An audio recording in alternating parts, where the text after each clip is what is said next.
Hello students, आज हम करने जा रहे हैं nutrition in amoeba. This is our second chapter, utilization of food of 7th class. बहुत ही सिंपल है। सबसे पहले हम समझते हैं कि अमीबा क्या है। तो अमीबा आप किसी भी तरह से ये मेम्ब्रेन बाउंड स्ट्रक्चर बना ले, ये आपका क्या बन गया, बहुत ही प्यारा अमीबा। कोई फिक्स बाउंड्री नहीं होती इसकी, सेल मेम्ब्रेन फ्लेक्सिबल है, आप कैसे मर्जी इसको प्लॉट कर सकते हो। तो फर्स्ट ऑफ ऑल ये टर्म माइंड में रखनी है। इसके सेंटर में होता है एक छोटा सा न्यूक्लियस और इसके साथ ही साइड्स में होते हैं वैक्यूल्स। क्या होती हैं? वैक्यूल्स। ये बबल्स लाइक स्ट्रक्चर होते हैं। जब इनमें फूड आ जाता है तो हम इनको कह देते हैं फूड वैक्यूल, अदरवाइज आप सिंपली वैक्यूल्स का नाम इनको देते हो। ये जो स्ट्रक्चर हमने बनाया है it is unicellular in nature, एक सेल से बना होता है। हमारी बॉडी जो होती है वो मल्टी सेलुलर होती है, बट ये यूनिसेलुलर होता है। माइक्रोस्कोपिक है।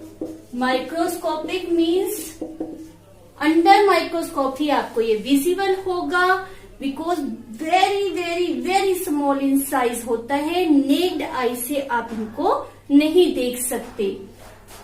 और ये live in the pond water, तालाब के पानी में ये पाया जाता है। ये चीजें हमने अमीबा के बारे में याद रखनी है। अब आ जाते हैं इसमें न्यूट्रिशन कैसे होता है, जो आज का हमारा मेन टॉपिक है। बहुत सिंपल है, देख ही रहे हो। इसका कहीं पर आपको माउथ मुंह नजर आ रहा है? नहीं। तो कहीं मर्जी से ये फूड ले सकता है। कहीं मर्जी से लेना है तो किस तरह से लेगा? इसमें ये जो हमने रिप्रेजेंट की है इसकी सेल मेम्ब्रेन, आपको लग नहीं रहा कि जस्ट लाइक फिंगर्स होते हैं? तो ये जो फिंगर लाइक स्ट्रक्चर है इसको हम नाम देते हैं स्यूडोपोडिया का। नेम्ड एज स्यूडोपोडिया, ये पी साइलेंट है। इसका दूसरा नाम क्या है? False foot. Why false foot? नकली पैर। क्यों? क्योंकि ये फिक्स तो रहते ही नहीं। यहाँ पर पैर आपको नजर आ रहे हैं इन द सेकेंड स्ट्रक्चर। यहाँ पर मैं इसको डिप्रेस कर दूंगी, इसको बाहर को निकाल दूंगी। चलते फिरते ये किसी तरह मर्जी चेंज होते रहते हैं, फिक्स नहीं है। इसलिए हम इनको फॉल्स फूड या फिर क्या नाम दे रहे हैं? स्यूडोपोडिया का। अब करना क्या होता है कि मान लेते हैं कि यहाँ पर कोई इसके खाने के लिए एनिमल, कोई कीटाणु, कोई जीवाणु, कुछ भी प्रेजेंट है। कोई भी animal small in size present है। तो ये अपने नकली पैर से मूव करता हुआ यहां तक पहुंच जाएगा। मूवमेंट में ये जो स्यूडोपोडिया होता है इसकी हेल्प करता है। साथ में फंक्शन कर लेते हैं कि what is the function of pseudopodia. तो ये मूवमेंट में हेल्प करता है and in capture of food. Clear? जब ये इसके नजदीक पहुंच जाएगा तो ये जो अमीबा है इसके around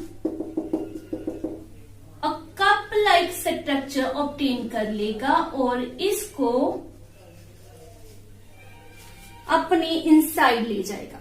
inside the cup like structure made by the pseudopodia. ये इसके अंदर आ गया। अब ये बाहर को नहीं भाग सकेगा। ये आप देख ही रहे हो कवर अप हो चुका है। तो इन द नेक्स्ट स्टेप क्या होगा? ये अपनी इस मेम्ब्रेन को इसके ऊपर यूं डाल देगा। समझ रहे हो? ये मेम्ब्रेन अगर इसके ऊपर इस तरह से आ जाती है तो क्या होगा? ये जो फूड पार्टिकल है that come inside the body of the amoeba. तो अगले स्टेप में क्या होगा? ये जो फूड था वो इनसाइड आ गया और किसी भी वैक्यूल में चला जाएगा। तो वो बन गया हमारा फूड वैक्यूल। क्लियर? इसने इस पार्टिकल को क्या कर लिया? एनगल्फ, अपने अंदर ले लिया। अब ये फूड वैक्यूल के अंदर बहुत सारे डाइजेस्टिव एंजाइम्स होते हैं।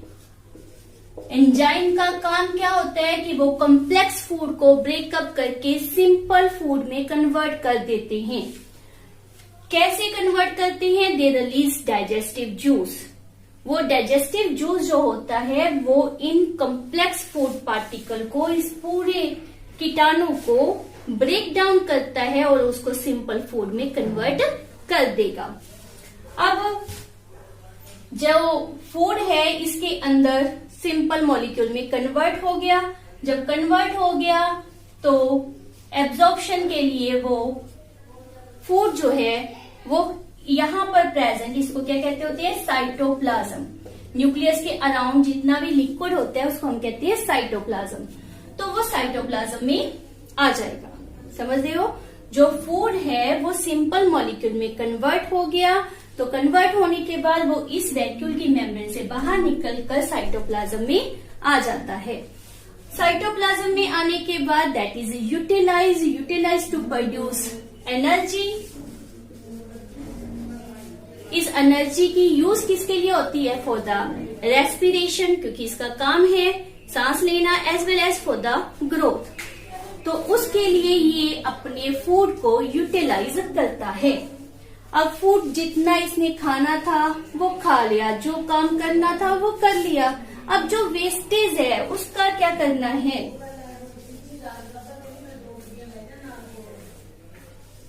ये हमारा, आप किसी भी तरह से प्लॉट कर सकते हो। ऐसे नहीं सोचना यहाँ पर सीन कुछ और है, यहाँ पर कुछ और है, नथिंग, कोई प्रॉब्लम नहीं है। तो कहीं भी किसी भी साइड से जो अनडाइजेस्टेड फूड है वो आपका अमीबा का रिलीज होना है। तो वहां से ये जो सेल मेम्ब्रेन है वो रप्चर हो जाएगी और वो बाहर निकल जाएगा। यहाँ पर भी कोई उसके रिलीज बाहर निकालने के लिए कोई स्पेशल स्पेस नहीं होता, कोई एनस प्रेजेंट नहीं होती। इसलिए यहाँ पर किसी भी कहीं से भी rupturing of the cell membrane like करेगा और जो अनडाइजेस्टेड फूड है वो बॉडी से बाहर निकल जाएगा। और फिर से अमीबा हमारा एज इट इज या यहीं पर ही हम शो कर देते हैं, वो एकदम से रप्चर हुई सेल मेम्ब्रेन, अनडाइजेस्टेड फूड बाहर निकला और आपका अमीबा बैक बन गया। तो हमने क्या किया कि ये टोटल जो प्रोसेस है उसमें फर्स्ट ऑफ ऑल हमारे पास क्या हो रहा है? इंजेक्शन ऑफ फूड, फूड को इनसाइड लेना। दूसरा क्या हो रहा है? Digestion of food. ये फूड वैक्यूल के अंदर डाइजेस्टिव जूस रिलीज हो रहा है जिसके कारण complex food change into the simple one, उसका डाइजेशन हो रहा है। थर्ड इसका क्या हो रहा है? Absorption and assimilation. एब्जॉर्प्शन, जो फूड है उसको एब्जॉर्ब करना, वो तो आपको पता ही है। एसिमिलेशन मतलब उस जो फूड एब्जॉर्ब है उसको किस तरह से आपने यूटिलाइज किया है। तो अमीबा ने किस तरह से यूटिलाइज किया था? फॉर द रेस्पिरेशन या for the further growth working के लिए। तो उसको हम क्या कहते हैं? एसिमिलेशन।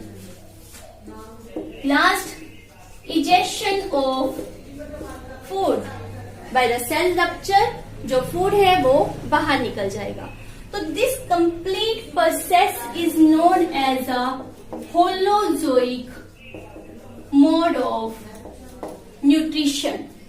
ये 4 स्टेप को हम क्या कहते हैं? Holozoic mode of nutrition. तो बहुत सिंपल प्रोसेस है। इसी तरह बाय डायग्राम्स आप पेपर में रिप्रेजेंट करो। आपका ये क्वेश्चन एस्टिमेटली 3 मार्क्स में आता है और बिल्कुल सिंपल आसान है। इन स्टेप्स इसको याद रखो कि किस तरह से आपने मेंशन करना है। होपफुली आपको ये समझ आया होगा। हम स्टडी कर रहे हैं न्यूट्रिशन इन पैरामीशियम। तो पैरामीशियम ये मैंने आपके सामने शेप प्लॉट की हुई है। किस तरह से लग रहा है? Like the sole of shoes लग रहा है ना, उसी की तरह का आकार आपके पास। ये भी यूनिसेलुलर इन नेचर होता है।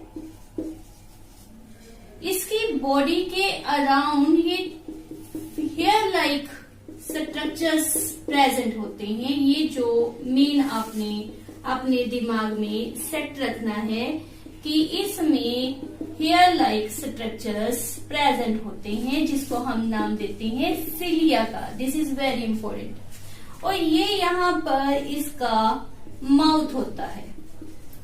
अमीबा में हमने किया था कोई उसका माउथ नहीं है, लेकिन यहाँ पैरामीशियम में इसका माउथ होता है। तो फूड इस तक पहुंचाने का काम कौन करते हैं? ये hair like structure which is said as a cilia. ये जो सिलिया होते हैं लगातार इस तरह से मूव करते रहते हैं। मान लेते हैं कि यहाँ पर हमारे पास कोई बैक्टीरिया, एल्गी या कोई भी फूड पार्टिकल प्रेजेंट है, तो वो इन हेयर्स के द्वारा मूव करवाया जाएगा और धीरे धीरे धीरे धीरे आगे आएगा and enter into the mouth. तो इसमें जो सिलिया होते हैं that is helpful in taking the food particle towards the mouth and inside the body. Rest process जो होती है डाइजेशन, अब्जॉर्प्शन, एसिमिलेशन, इजेशन, वो बिल्कुल वैसे ही होती है जैसे हमने अमीबा में किया था। Another is hydra. ये हमारे पास हाइड्रा की शेप रिप्रेजेंट कर रही है। ये यहाँ पर इसका माउथ होता है और उसके अराउंड बहुत सी इस तरह से अगेन आप कह सकते हो कि फिंगर लाइक स्ट्रक्चर से प्रेजेंट होते हैं जिसको हम नाम क्या देते हैं? That is known as the tentacles. ये टेंटेकल्स जो होते हैं वो कोई भी इंसेक्ट वगैरह को कैप्चर करते हैं और उसको माउथ तक लेकर आते हैं। माउथ उस फूड पार्टिकल को इनसाइड द बॉडी कैविटी ले जाएगा। बॉडी कैविटी में आपको पता है बहुत सारे सेल्स प्रेजेंट होते हैं। ये सेल्स जो होते हैं इस फूड पार्टिकल को सराउंडेड कर लेते हैं, घेर लेते हैं और उसको डाइजेस्ट कर लेते हैं। याद रखना कि ये मल्टी सेलुलर ऑर्गेनिज्म होता है। Amoeba and paramecium are unicellular, but ये आपका जो है वो मल्टी सेलुलर ऑर्गेनिज्म होता है। इसमें टेंटेकल्स होते हैं, इसमें सीलिया होता है, उसमें स्यूडोपोडिया, अमीबा में हमने किया था स्यूडोपोडिया होता है। तो ये आपने nutrition in hydra, paramecium, amoeba में याद रखना। इन ह्यूमन बींग्स, हमारी बॉडी के अंदर फूड का डाइजेशन कैसे होता है? देखो, फूड खाना जितना आसान है उसकी डाइजेशन उतनी ही कॉम्प्लेक्स होती है और इस कॉम्प्लेक्स चीज को इजी वे से हमने याद करना है। बायोलॉजी जो सब्जेक्ट है हमारा, साइंस का जो पार्ट है, इसको याद करने का सिंपल तरीका क्या है कि अपने माइंड में डायग्राम सेट कर लो। अगर आपके दिमाग में डायग्राम आ गया तो आप उसके स्ट्रक्चर के बारे में, उसके पार्ट्स, सब पार्ट्स या उसके फंक्शन के बारे में बहुत अच्छी तरह से एक्सप्लेन कर सकते हो। तो हम अपने डाइजेस्टिव सिस्टम को भी बाय डायग्राम ही एक्सप्लेन कर रहे हैं। पहले आपने मेरी वीडियो को अच्छी तरह से सुनना है, समझना है, फिर अपनी बुक लेनी है और उसको रीड करके देखना, आपको बिल्कुल इजी लगेगा ये टॉपिक। तो स्टार्ट कर रहे हैं हम ह्यूमन का डाइजेस्टिव सिस्टम। तो डाइजेस्टिव सिस्टम के फर्स्ट ऑफ ऑल हम कर रहे हैं कि कौन कौन से पार्ट्स होते हैं, वो आपने अपने माइंड में रखने हैं। तो सबसे पहला पार्ट है that is mouth, then pharynx. Mouth इससे ये पाइप जो आ रही है उसको हम क्या कहते हैं? फेरेंक्स। उसके बाद आ जाता है ओसियोफेगस। ओसियोफेगस से ये इस बैग में फूड आता है जिसको हम कहते हैं स्टमक। इसके बाद यहाँ से एंट्रेंस हो रही है फूड की which is called as small intestine. Small intestine, small intestine से फिर फूड जो है वो लार्ज इंटेस्टाइन में आता है, फिर रेक्टम, और रेक्टम के बाद एनस से अनडाइजेस्टेड फूड जो होता है वो बाहर निकल जाता है। तो ये है हमारे डाइजेस्टिव सिस्टम के मेन पार्ट्स। इसको हेल्प करने के लिए हमारी बॉडी में कुछ ग्लैंड्स होते हैं, जो 3 ग्लैंड्स डाइजेस्टिव सिस्टम के मेन है। वो कौन कौन सी है वो आपने याद रखना है। फर्स्ट ऑफ ऑल माउथ में होता है which is known as a salivary gland. उसके बाद यहाँ पर है लीवर। लीवर के इनसाइड ये जो पोर्शन है इसको कहते हैं गाल ब्लैडर। गाल ब्लैडर, तो liver second is the gland. And third होता है ये लीफ लाइक स्ट्रक्चर जो कि स्टमक और लार्ज इंटेस्टाइन के इन बिटवीन प्रेजेंट आपको अपीयर हो रहा है, it is called as a pancreas. तो ये तीनों ग्लैंड्स जो होते हैं ये डाइजेशन में हेल्प करते हैं। तो माइंड में रखना है कौन से पार्ट हैं और कौन से ग्लैंड्स इसके साथ एसोसिएटेड होते हैं। ये आपका 1 मार्क्स में भी क्वेश्चन पूछा जा सकता है। तो अब हम स्टार्ट कर रहे हैं कि हमारे डाइजेशन में प्रोसेसेस क्या क्या लाई करती हैं। तो सबसे पहले माउथ की इनटेक से स्टार्ट कर रहे हैं कि फूड का इनटेक इंजेक्शन कहाँ से होता है, that is occur from mouth. Mouth open in the Bukkal cavity. तो यहाँ पर ये जो माउथ के बाद होती है ये जो रिप्रेजेंटेशन है इसको हम क्या कहते हैं, that is known as a buccal cavity. तो माउथ के बाद बुक्कल कैविटी प्रेजेंट होती है। तो ये जो बुक्कल कैविटी है it is made up of lips, tongue and teeth. इन सबको हम डिस्कस कर रहे हैं 1 by 1। तो स्टार्ट कर रहे हैं first of all function and working of teeth. Teeth जो होते हैं ये हमारे अंदर जो लोअर एंड अपर जा है उनकी सॉकेट्स में प्रेजेंट होते हैं। टोटल 32 टीथ्स होते हैं, 16 लोअर जा के अंदर और 16 अपर जा के अंदर। 4 टाइप के होते हैं। क्यों 4 टाइप के हैं, क्योंकि इनका सभी की शेप अलग अलग है, इनके फंक्शन अलग अलग हैं। तो इनके उसी बेसिस के ऊपर नाम याद रखने हैं, that is known as incisor, canine, premolar and molar. जो इंसीजर है ये 4 होते हैं, canine is 2, again premolar 4 and molar is 6। तो ये हो गए टोटल हमारे 16। इंसीजर का काम क्या होता है, फूड की बिटिंग करना, बाइटिंग ऑफ द फूड। ये क्या करते हैं, कटिंग या टेयरिंग ऑफ द फूड। इन दोनों का काम क्या है, फूड को क्रश करना। तो इनके अलग अलग शेप है और अलग अलग ही इनके फंक्शन है। संख्या इनकी याद रखनी है 4 2 4 6, बिल्कुल सिंपल सी बात है। इन सभी टीथ का एक और टर्म आपने याद रखनी है कि जो शुरू में टीथ निकलते हैं वो टेम्परेरी होते हैं, उनको हम मिल्क टीथ कहते हैं बेटा जी। वो आफ्टर सम टाइम 2 साल 4 साल 7 साल में धीरे धीरे गिरते रहते हैं, खत्म होते जाते हैं, निकलते रहते हैं और नए टीथ आते हैं। तो ये जो मिल्क टीथ है ये टेम्परेरी होते हैं, उसके बाद परमानेंट टीथ आते हैं जिनका पूरा अपने ध्यान रखना होता है। वैसे तो मिल्क टीथ का भी रखना होता है, ब्रश उस समय भी करना होता है, लेकिन परमानेंट टीथ का तो बहुत ज्यादा ध्यान रखना होता है। इसके बाद जो आएंगे उनको क्या नाम देते हैं, परमानेंट टीथ का। जैसे आप देखते हो फिल्मों में किसी हीरो ने मारा मुक्का और सारे के सारे उसके टीथ निकल गए, एक बार निकल गए दोबारा नहीं आने।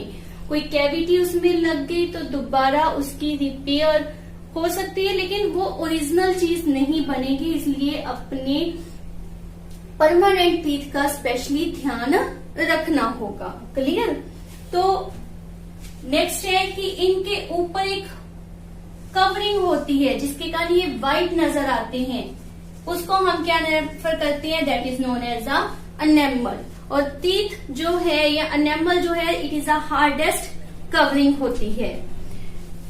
टीथ जो होते हैं या स्पेशली ये जो मोलर है, तो मोलर हमारे पास टोटल कितनी होगी, 6 नीचे और 6 ऊपर, that is known as total 12। उसका भी आपने याद रखना है कि जो 8 होती हैं उसमें से मोलर वो तो इन द अर्ली एज आ जाती हैं, लेकिन जो 4 होती हैं वो आफ्टर 18 एज आती हैं। किसी के 30 साल में, किसी के 40 साल में, मतलब इसकी कोई एज नहीं है कि कब ये निकलेंगी। आफ्टर 18 ईयर्स नॉर्मली ये निकलती हैं। इनको हम कहते हैं अक्ल जाड़। सुन रहे हो, अक्ल जाड़, जहाँ इसको क्या कहते हैं, विजडम टीथ। ये हमारा है all about of the teeth, किस तरह से टीथ ने हेल्प की खाने को चबाने में, काटने में, क्रश करने में, है बेटा टंग। टंग जो होती है वो एक म्यूकस मेम्ब्रेन के साथ कवर्ड होती है, जिसके कारण वो फूड को वेट करने में हेल्प करती है। एज वेल एज इसके और क्या काम होते हैं, it help in chewing the food. देखो जो भी फूड आपके माउथ में जा रहा है, टंग क्या करेगी, उसको दांतों के नीचे लेकर जाने की कोशिश करती है, ठीक है। As well as swallowing of food, food को निगलना। कोई टैबलेट रखी आपने, अपनी टंग के ऊपर रखी, पानी लिया, उसके द्वारा आप उस टैबलेट को निगलते हैं, तो उसमें क्या कौन चीज हेल्प कर रही है, that is tongue. Swelling of food. Speaking without tongue, आपको भी पता है स्पीकिंग नहीं हो सकती, तो ये स्पीकिंग में भी हेल्प करती है। इसके ऊपर बहुत से टेस्ट बड प्रेजेंट होते हैं, जिसके द्वारा ही आप किसी भी चीज के बारे में बता सकते हो कि वो टेस्टी है या नहीं है। तो वो दिमाग में रखना कि जो हमारी टंग की स्टार्टिंग होती है, ये स्टार्टिंग जो पॉइंट है, यहाँ पर टेस्ट सबसे पहले जो हमें महसूस होते हैं दैट इज स्वीट, उसके बाद साल्टी, उसके बाद सोर खट्टा टेस्ट, और जो लास्ट में होता है that is known as bad taste, that is the bitter taste. वो सबसे एंड में पता चलता है। इसी कारण जब हम कोई चीज खाते हैं, कोई कहता है कि कैसा है, तो एंड तक पहुंचने तक हम वेट करते हैं कि कहीं उसमें कोई कोड़ापन तो नहीं है।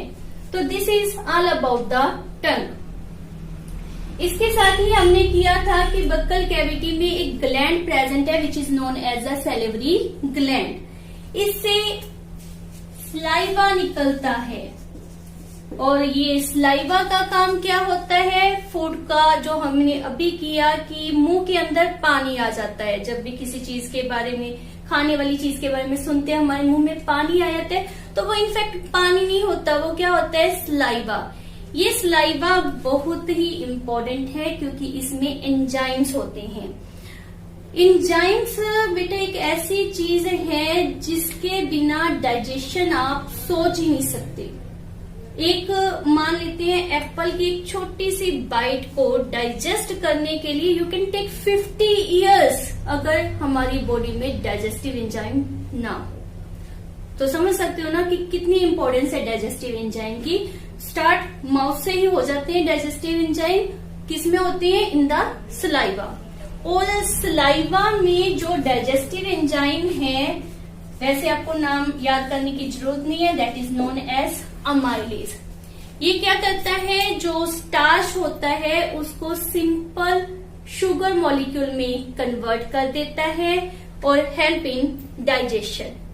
इसके बाद फूड जो है वो फेरिंग्स में पहुंचेगा। फेरिंग्स की कोई वर्किंग नहीं है, बस फेरिंग्स आगे स्टमक तक फूड पहुंचाने में हेल्प कर रहा है। और फेरिंग्स के बाद ये किस में पहुंच रहा है, दैट इज ओएसोफेगस में। यहाँ पर एक चीज माइंड में रखो कि इसमें जो फूड मूवमेंट है वो बहुत ही इंटरेस्टिंग है। फूड पाइप में आया, यहाँ पर मान लेते हैं फूड आया, तो ये पाइप होगी इस तरह से, रिमेनिंग वैसे ही है। यहाँ पर हमारा फूड पार्टिकल प्रेजेंट है। अब ये इस तरह है, फिर ये इनसाइड को कंट्रैक्ट हो जाएगा, यहाँ पर कंट्रैक्ट हो गया, फूड नीचे आ गया, तो यहाँ इसको इस तरह से रिप्रेजेंट करेंगे। फिर ये अंदर को कंट्रैक्ट हो जाएगा, फूड नीचे आ जाएगा। तो लाइक दिस मूवमेंट के द्वारा फूड जो है वो फेरेंक्स ओसियोफेगस से स्टमक में पहुंचता है। वन मोर थिंग कि आपको पता ही है कि फेरेंक्स से नीचे आते हुए ओसियोफेगस के पास ही हमारे नेक में विंड पाइप प्रेजेंट होती है। तो ये भी पॉसिबिलिटी होती है कि फूड विंड पाइप में चला जाए। इसी कारण कहते होते हैं कि जब आप खाना खा रहे हो तो बातें नहीं करनी चाहिए। क्यों? क्योंकि उस समय ये हो सकता है कि फूड जो है वो विंड पाइप में चला जाए। अदरवाइज नहीं जाएगा। अदरवाइज क्यों नहीं जाएगा? क्योंकि जो विंड पाइप होती है उसके ऊपर एक फ्लैप लाइक स्ट्रक्चर प्रेजेंट होता है, एक ढक्कन सा लगा होता है। वो ढक्कन बंद हो जाता है और फूड सिर्फ हमारे स्टमक, इसोफेगस के द्वारा स्टमक में ही पहुंचता है। उस फ्लैप लाइक स्ट्रक्चर को एपिग्लोटिस कहते हैं। एपिग्लोटिस, वो भी आप अपने माइंड में रख सकते हो, जिसके कारण फूड जो है वो विंड पाइप में एंटर नहीं करेगा। और इस तरह की मूवमेंट के द्वारा फूड अब कहाँ पहुंच गया? In this part which is known as stomach. अब हम करते हैं स्टमक के बारे में।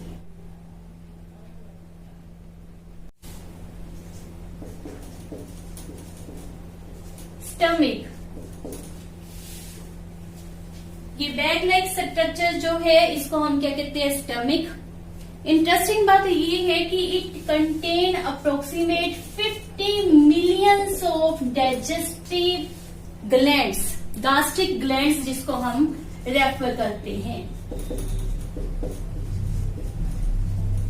And they release gastric juice जिसके द्वारा फूड का डाइजेशन होता है। यहाँ पर जो मीडियम होता है वो एसिडिक होता है, जिसके कारण अगर फूड के साथ कुछ बैक्टीरियाज वगैरह आ गए तो उनको किल करने में भी ये हमारी हेल्प करता है, क्योंकि इसका मीडियम हमने क्या रेफर किया है? एसिडिक। जो इसकी मेम्ब्रेन होती है इसके ऊपर भी एक म्यूकस कवरिंग होती है, जिसके कारण जो एसिड है इसकी बॉल्स को खराब नहीं कर सकता। तो ये आपने दिमाग में रखने हैं अबाउट द स्टमक। स्टमक के बाद फूड जाता है to the small intestine. This is very very important, small intestine. Small intestine का नाम ही स्मॉल है, अदरवाइज ये एलिमेंट्री कैनाल का सबसे लार्जेस्ट पोर्शन होता है। अप्रोक्सीमेट 7.5 मीटर इन लेंथ ये होता है। हाईली क्वाइल्ड होने के कारण ये इस कॉम्पैक्ट स्पेस में अपने आप को एडजस्ट कर लेता है। इसके टोटल 3 पार्ट्स होते हैं, जहां से स्टमक से ये बाहर निकलते हैं उसको ड्यूडिनम कहते हैं। उसके बाद ये यहाँ पर अबव पार्ट है जेजुनम, और उसके नीचे हमारे पास क्या होता है? इलियम। ये स्मॉल इंटेस्टाइन एक ऐसा पोर्शन है जिसमें complete absorption of food take place करता है, वेदर वो कार्बोहाइड्रेट है, प्रोटीन है, फैट है। तो इन सब का फुल एब्जॉर्प्शन कहाँ पर होता है? In the small intestine. As well as in the small intestine के साथ 2 मेन ग्लैंड्स जुड़े हुए हैं, which is known as the liver and pancreas. ये जो लीवर है इट इज लार्जेस्ट ग्लैंड, ये दिमाग में रखना। जो लीवर है ये लार्जेस्ट ग्लैंड है। अडल्ट ह्यूमन बीइंग में इसका वेट 1.6 kg होता है। पेंक्रिया में हमने ये गाल ब्लैडर रिप्रेजेंट किया है, तो क्या होता है कि पेंक्रिया में नहीं, लीवर में हमने गाल ब्लैडर जो शो किया है। तो इनफैक्ट क्या होता है कि लीवर के अंदर वाइल जूस बनता है, और वाइल जूस इस गाल ब्लैडर में इकट्ठा हो जाता है, और जैसे ही स्मॉल इंटेस्टाइन को जरूरत होती है तो यहाँ से ये स्मॉल इंटेस्टाइन में पहुंच जाता है। वाइल जूस जो होता है that also help in digestion, and specially fat का डाइजेशन करने में ये हेल्प करता है। और दूसरी तरफ यहाँ स्टमक के बैक पर प्रेजेंट है gland that is known as pancreas. ये पेंक्रिया भी जो है पेंक्रियाटिक जूस रिलीज करता है, और वो भी कहाँ पर पहुंच जाता है? In the small intestine. Pancreas जो होता है दैट रिलीज पेंक्रियाटिक जूस, और उसमें एक स्पेशल हार्मोन प्रेजेंट होता है बेटा, जो आपने याद रखना है, that is known as a insulin. बहुत बार सुना भी होगा। इंसुलिन ब्लड में शुगर के लेवल को कंट्रोल करता है। तो आप देख रहे हो कि जो स्मॉल इंटेस्टाइन है उसको पेंक्रियास ग्लैंड भी अटैच है, लीवर भी अटैच है। तो लाइक दिस आप समझ सकते हो कि सबसे ज्यादा एब्जॉर्प्शन जो होता है वो कहाँ पर होता है? In the small intestine. Next है लार्ज इंटेस्टाइन। लार्ज इंटेस्टाइन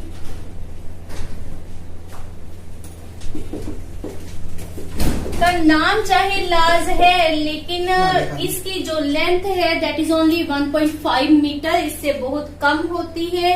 इसके भी हमारे पास 3 पार्ट होते हैं, केसम, देन यहाँ बीच में जो पाइप रिप्रेजेंट की गई है that is known as colon, and last में रेक्टम।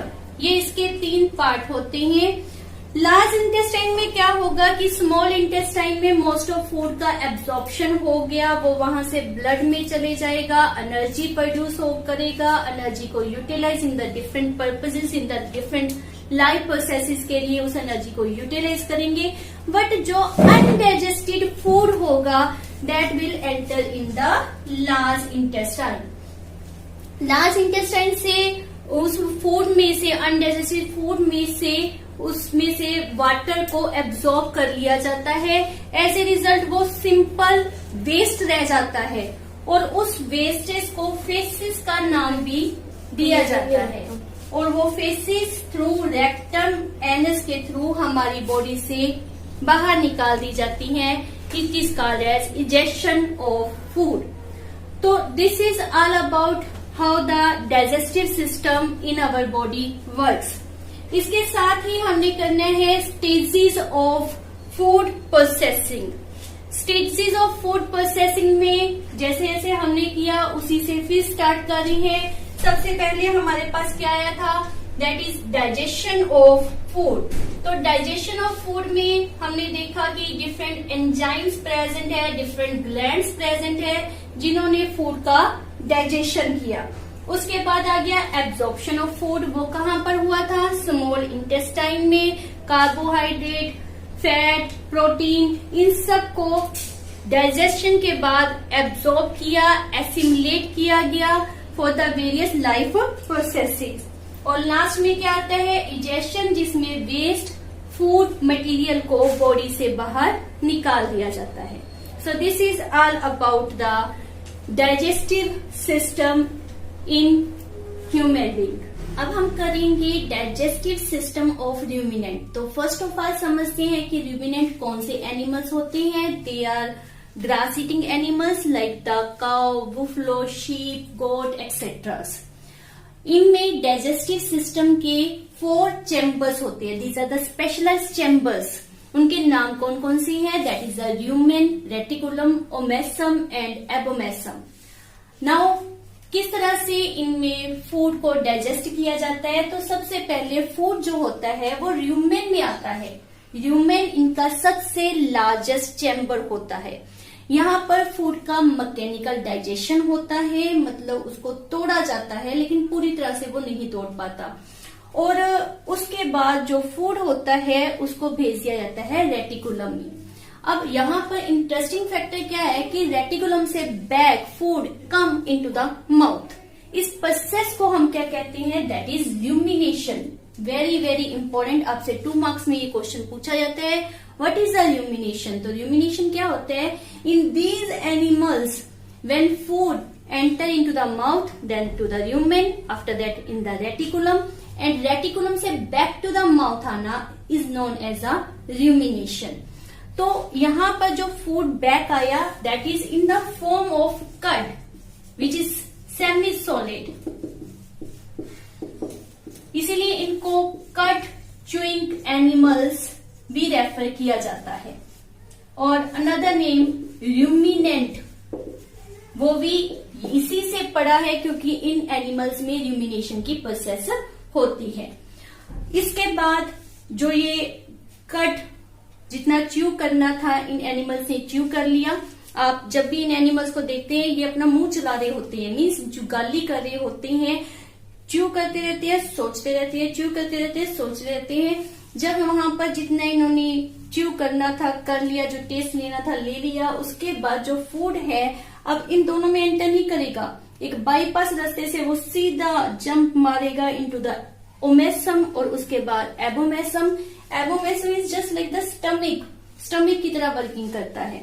उसके बाद ये इंटेस्टाइन में आ जाएगा जहां पर फूड की यूटिलाइजेशन हो जाती है, एब्जॉर्ब कर लिया जाता है, एसिमुलेट कर लिया जाता है। बस इतना सा है हमारा डाइजेस्टिव सिस्टम ऑफ रूमिनेंट।